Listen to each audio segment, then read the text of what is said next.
The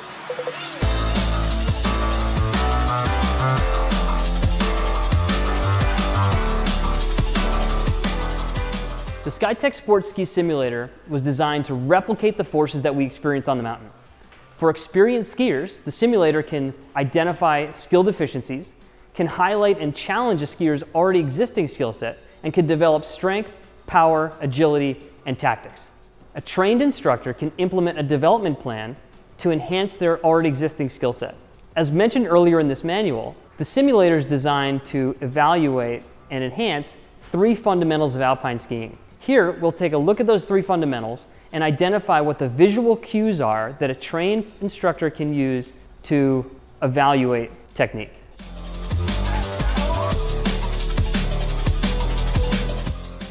The first fundamental highlighted in section 1 is the skier's ability to control fore-aft balance on the skis, or pressure along the length of the ski. The visual cues that a trained instructor should look for to identify if there's a deficiency are: number 1, if there's a visual lack of ankle dorsiflexion while the machine is in use. Number 2, is the skier maintaining an athletic stance, or is the upper body flailing about? And number 3, is the skier relying heavily on the hand guardrail in order to keep him or herself in balance? For exercises you can use to enhance fundamental number 1, refer to the posture and stance section earlier in this manual.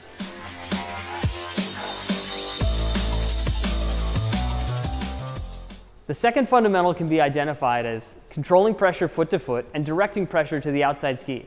The coach's visual cues to look for to identify deficiency would be whole body inclination toward the inside of the turn.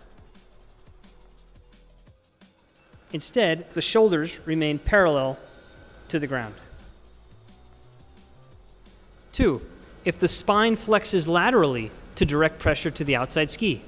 Excessive flexion in the spine could cause injury and is not the ideal manner in directing pressure to the outside ski. Replace this movement with angulation in the hip joint while keeping the spine neutral. A visual cue that demonstrates the skier is performing this move accurately is that the pelvis, like the shoulders, remain level to the ground. If the skier uses large vertical movements to adjust pressure foot to foot, it's an indication that they have challenge directing pressure effectively. Instead, vertical movements should be minimal and complementary to foot pressure control movements. The skier should search for accuracy in directing pressure to the outside ski. Excess movements of the whole body in this manner are unnecessary and often take the skier out of balance. Use exercises from the blending edge and weight shifting portion of the exercise section to develop the skier.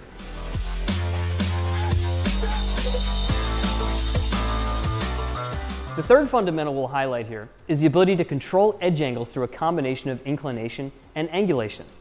Some visual cues to identify skill deficiency are if the whole body is inclining from one turn to the other turn.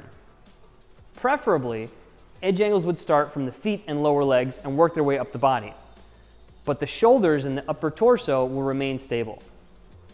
Number 2, if there's an identifiable A-frame that was mentioned earlier. What that means is the outside ski's edge angle is greater than the inside ski's edge angle. So it creates the form of an A in the lower body. Number 3, if there's excessive vertical movement of the whole body between turns.